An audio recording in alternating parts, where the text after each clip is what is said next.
Hello everyone, and in this video I'll be talking and to be precise reacting to a YouTube video I found recently. Now this video talk about the how real the video game industry is, and to be fair, even the video is 12-year-old, it's still kinda relative, and there's many points that you will see related to our world till this present time. Let's start. I want to work in the video game industry. Video games are my passion and nothing could be better than making them for a living. I should warn you that the video game industry is a very competitive business. The video game industry will let me express my creativity. The video game industry is a business. Its main focus is to sell products to as many people as possible. I want to bring my creativity and innovation to video games. The video game industry does not exist to be creative. It exists to sell products at Walmart. Okay, now this is actually very true. The AAA studios or big companies, they work as to sell products. They are actually doing business. It is their business, like a marketplace or a mini market. The main purpose is to get profit from the products itself. And this is actually real. Even for any kind of company, this is real. And video game industries or companies are not an exception. So this is yet true. Most shoppers at Walmart do not want innovation. They want a game that lets them shoot robot Nazi zombie Pokemons and jump on platforms. Okay, if you don't know, back then those games were actually the trend games. Unlike our time, which is technically Battle Royale, most of it. The video game industry is a fun place to work. I read it in Wired. I've heard that you can keep action figures on your desk. Have you heard about the constant stress and the 80-hour work weeks? I've heard that you get free soda and snacks. That's because it's what you eat for dinner. Your employers don't want you to go home. I don't care. The game industry is a cool place to work. You will make a low starting salary. If the game you work on doesn't sell, you will probably get laid off. I don't care. Okay, here's a very important thing. Now, this is very different of what we think, and the difference between an indie game developer, if you're solo or a small team, and the company where you're the employee. Now, the 8 hours work shift is actually true. You will be work under stress. There's too much work. You will have to work even if you don't want to. You are forced to, or you won't get your salary, or as mentioned, you will be laid off from your work. Unlike indie game or solo indie game. Me and myself as an example, I'm working on my games, but I don't put pressure on myself. Example, today if I don't want to work, I am too exhausted, simply I don't work. I take a break for myself. By the end, I don't want to put pressure on myself because this is bad, and no one is forcing me. Unlike when you are the employee, you are actually forced to work to get your salary. This is technically a misleading thing that indie game devs or solo indie game devs think that the video game industry is fun. It's not what they think. And this is actually true. Many of indie game developers or solo indie game developers think the exact opposite of the video game industry. And yes, you will be work under stress and your break time won't be enough to remove that stress. I'm young. Game development is not all fun and games. The work can be very difficult and tedious. I know I have what it takes. Do you have experience in computer modeling and animation? No. Do you know how to program computers? No. Then what can you do? I have an idea for a game. Okay, here's something you know that is probably different. Now, having an idea for a game and you think that, oh, this is gonna make money, it's not true. You need to think like 10 times before you do this.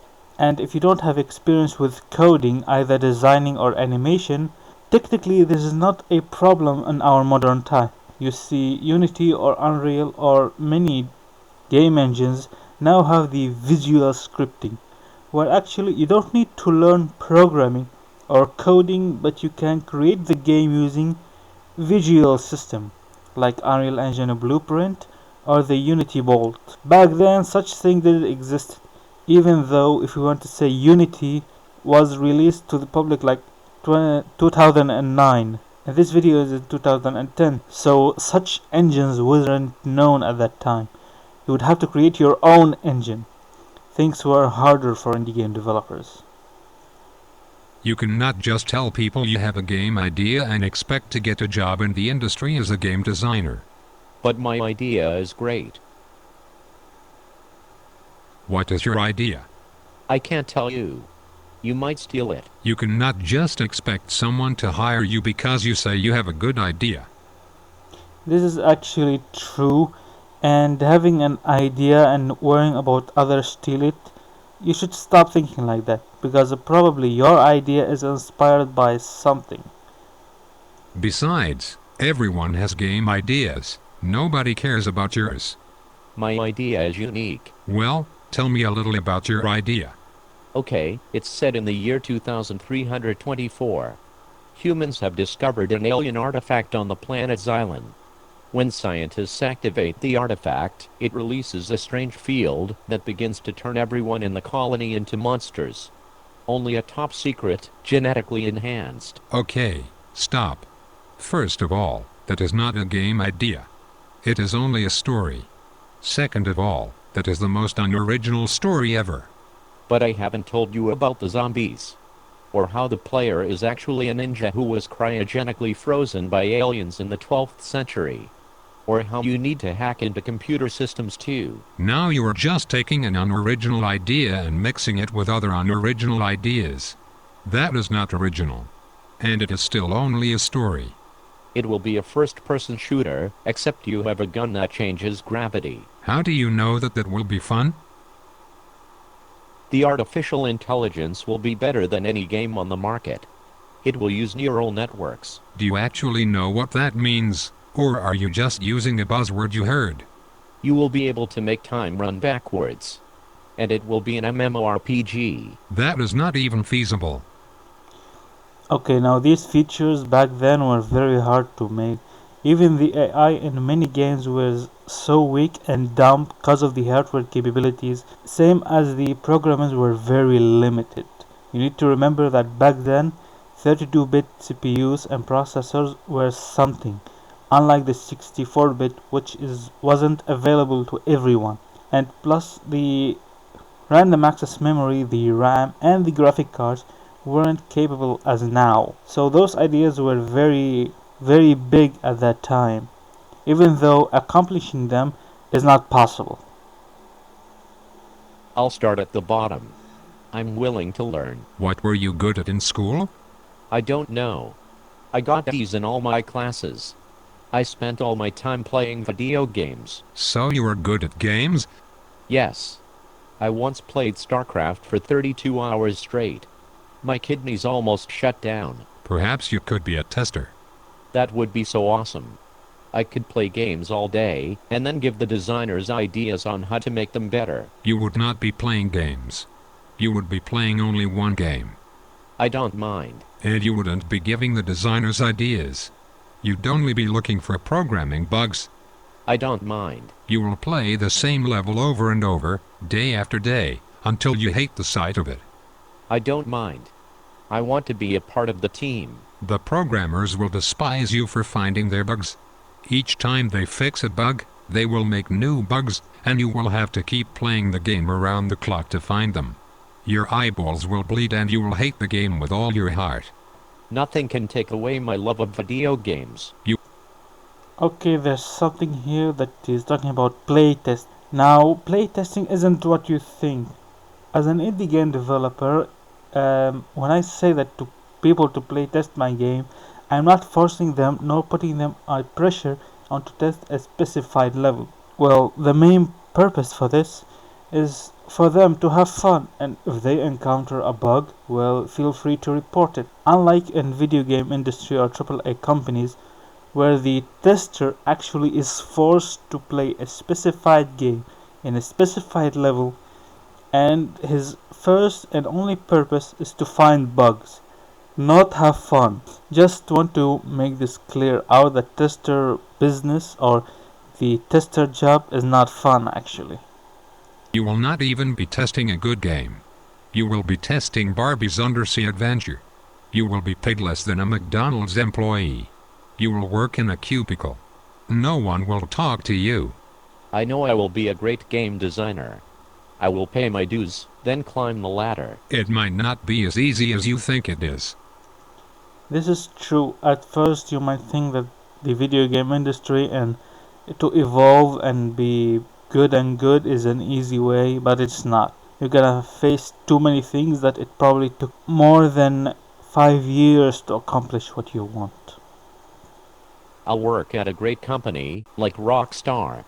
I'll learn from the best, then fulfill my dream of becoming a video game designer. Do you have any idea how many people it took to make Grand Theft Auto 4? You will be one of 1,000 developers at a company that everyone wants to work at. If you are an artist, you will toil away painting hubcap textures.